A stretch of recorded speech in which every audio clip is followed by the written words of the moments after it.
Thank you, Nazneen, for those kind words, and a very, very good morning to everyone.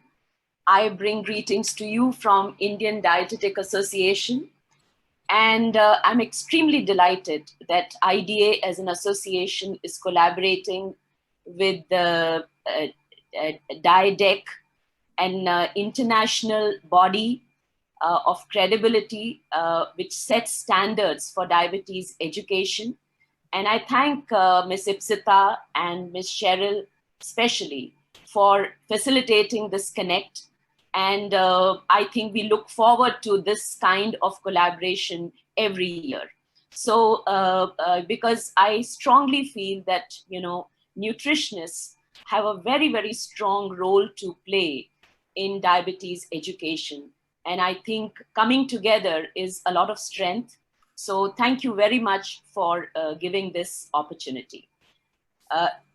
Just give me a minute so that I can share my screen.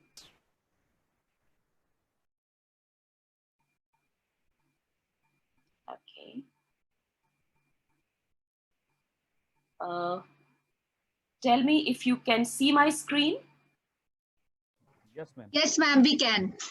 Okay, just give me a minute. Go to the slideshow. Okay.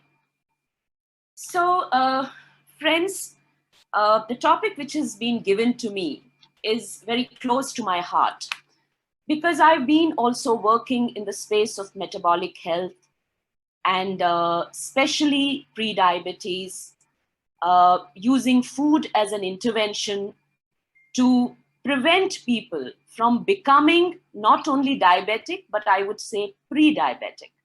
So I strongly feel that as a nutritionist, our role in preventive nutrition is far stronger than curative nutrition. And I think we can play a very, very significant role in preventing a person reach a stage of prediabetes and become a diabetic. So with that kind of a backdrop, I'm going to address this topic on nuts and seeds and diabetes, the nutty story. Friends, India is a diabetic capital.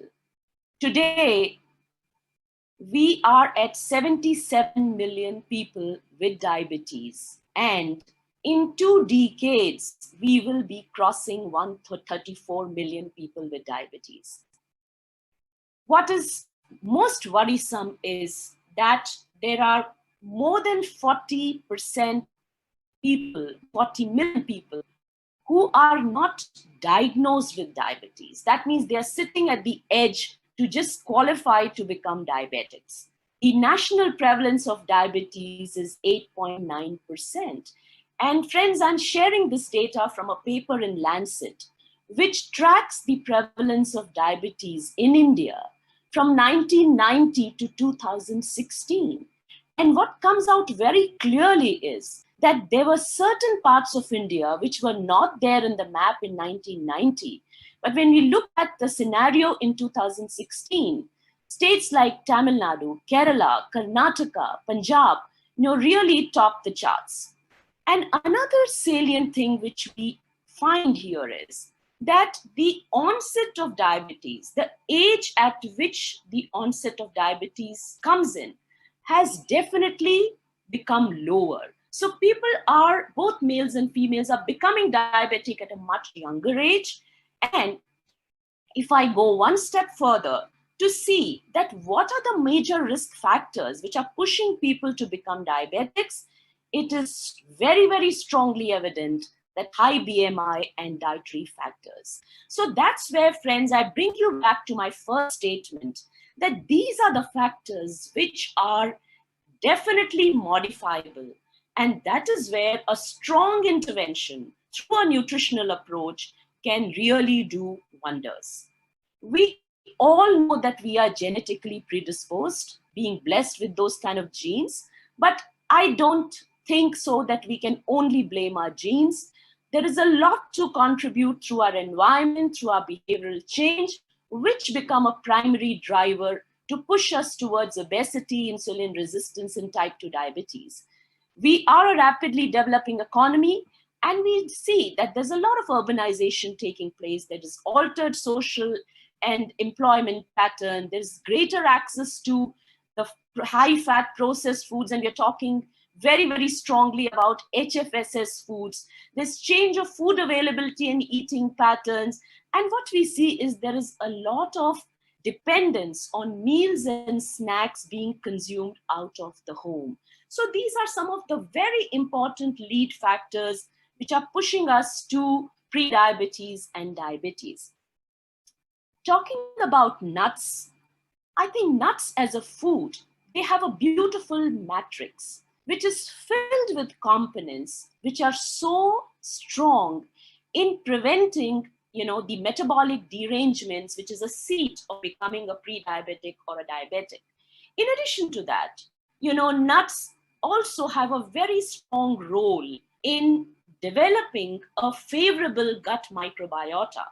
And something very interesting, what I read is that there was a time when we were scared of nuts and oil seeds because they contain a lot of fat.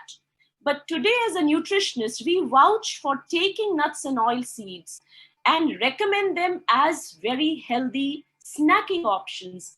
We recommend them in adequate amounts because we know that the invisible fat and the basic nutrient components which are there in nuts and oil seeds are really contributing to the metabolic health.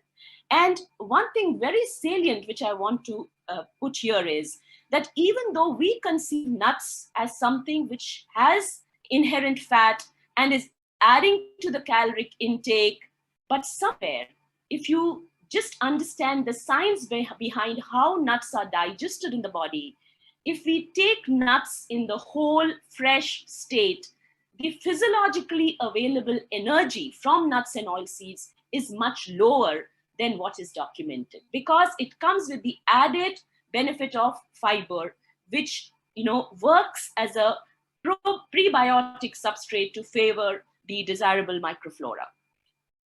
So moving on to just highlight as to what kind of matrix nuts have. We know for sure that nuts have a lot of good fatty acids. And when we say good fatty acids, we are really looking at the MUFAs and the PUFA. And the MUFA, which is really valued through the nuts, is the oleic acid. And we know what kind of role oleic acid has in terms of making your insulin sensitivity better and favoring the glycemic control. We also value nuts for their omega-3 content. And I think that's another fatty acid. Being an essential fatty acid, we are solely dependent on what we get from the diet, and that can again contribute to the anti-inflammatory environment. And if you look at some of the nuts, they are very high in phytochemicals, carotenoids, which are again very, very essential for our metabolic health. Today, we are blessed to have the entire factual data of the variety of nuts which we have available in an Indian environment. And today, I don't say only Indian, we are global. So I think we have all kinds of nuts available to us. And if you just look at this chart, which is from the IFCT 2017, it clearly indicates that it's not only the total fiber, it is the MUFA, it is the PUFA, it is the phytosterols, it is the magnesium, which is the cardioprotective mineral, it is the polyphenols, it is the carotenoids, which are loaded in these nuts. And that is where we are valuing nuts in metabolic health.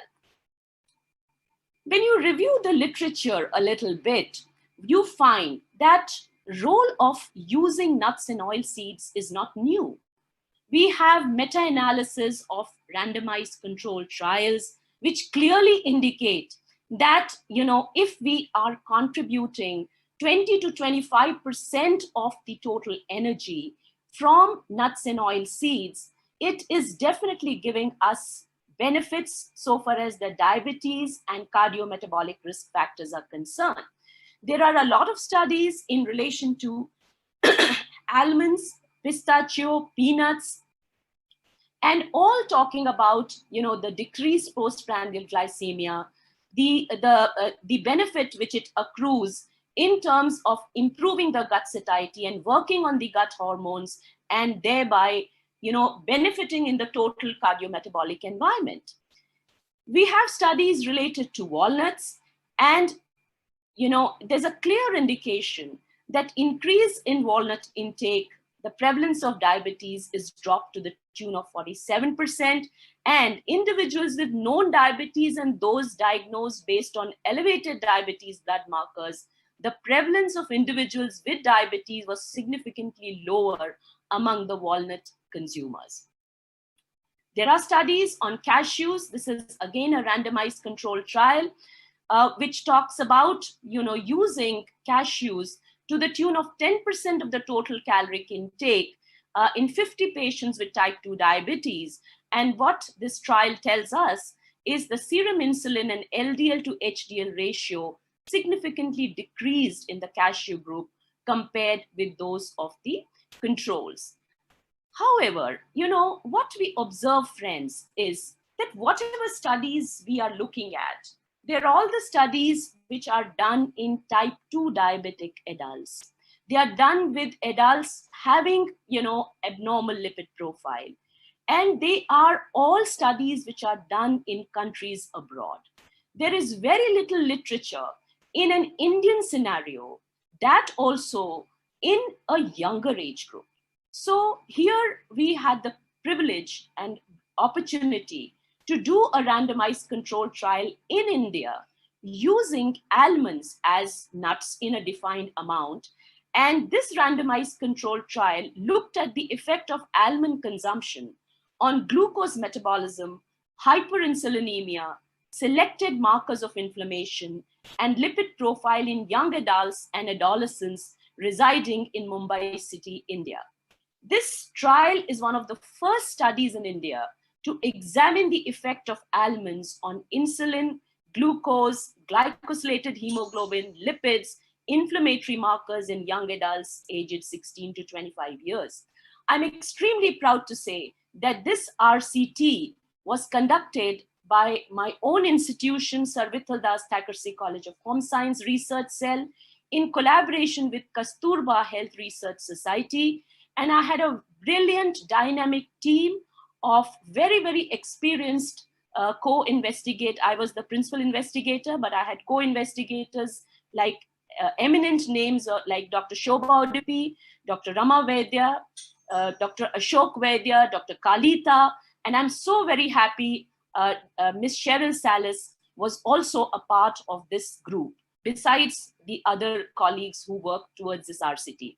I'm also very happy to share, we finished this RCT just last year. We've collated the data and we had the proud privilege to present the study in the American Society of Nutrition 2020 symposium, which was held in June 2020 in Boston, though it was a virtual conference because of the pandemic.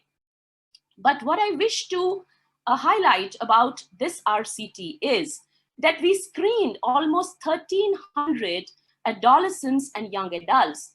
And what came out very striking was that out of this total number, more than 30% of the individual were at risk to pre-diabetes. And the whole research design of this RCT was to use a food-based approach wherein we wanted to use nuts as a replacement to the snacking options taken by these adolescents and young adults.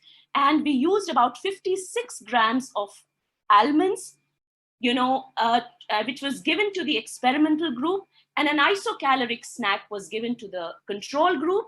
And the outcome variables were the changes in fasting glucose, insulin, 2-hour stimulated glucose and insulin, glycosylated hemoglobin, lipid profile, oxidized LDL, adiponectin, leptin, highly sensitive CRP, TNF alpha, and IL-6. These were all the indicators which we looked at. And what was very heartening was that the results showed that HbA1c reduced significantly in almond group in comparison to the control group.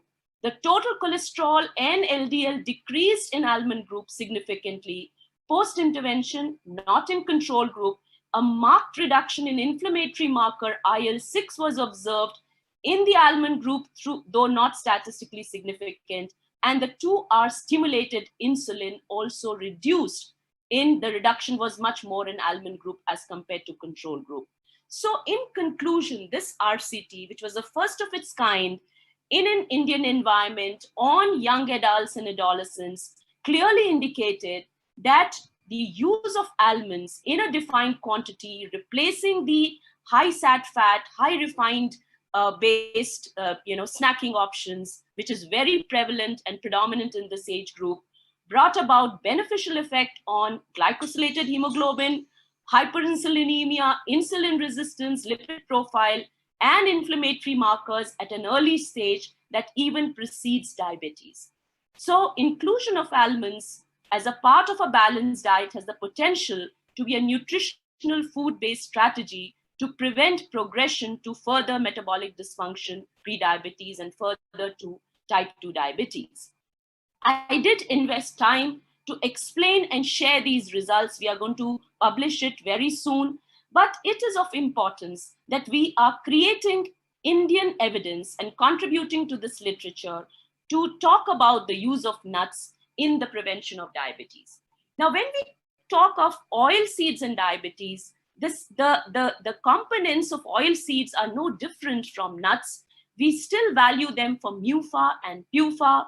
We value them for the change it causes in the phospholipid composition of the cell membranes, which in turn, impact the metabolic activity, and especially the impact on insulin sensitivity.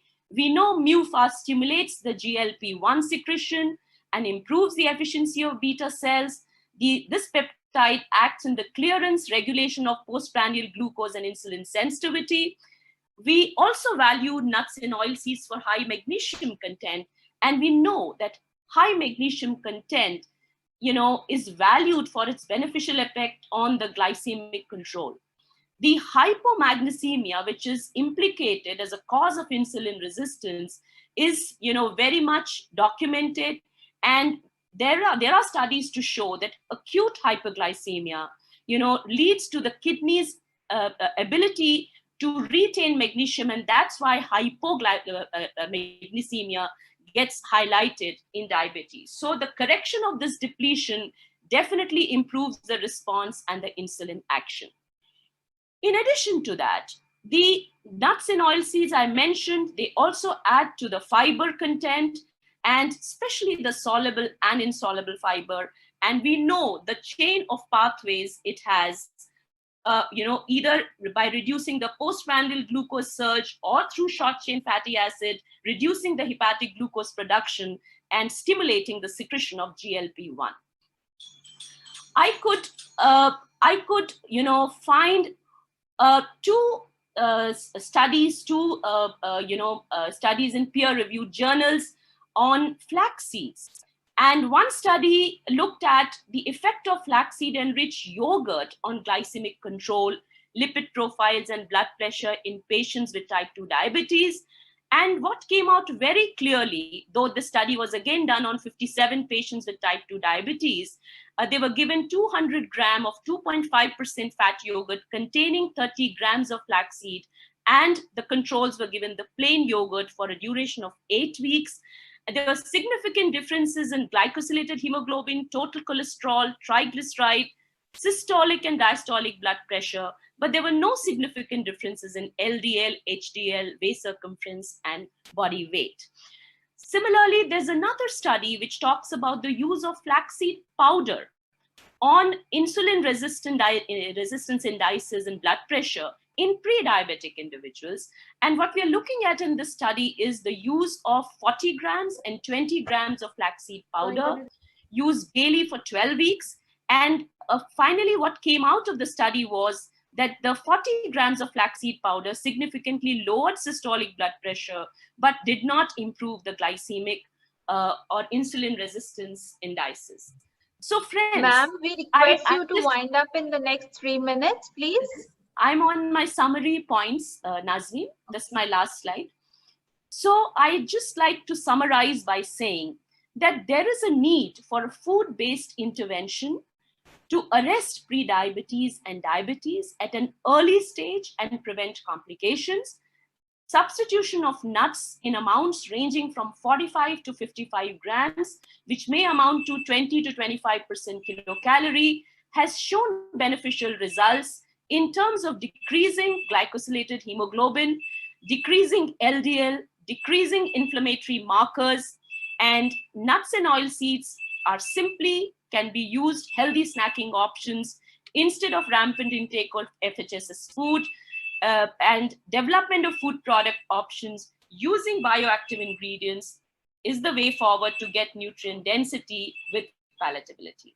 So thank you so much for this patient hearing. I apologize if I've exceeded by 5 minutes from the time given to me, and I'll be most happy to answer any questions if there are.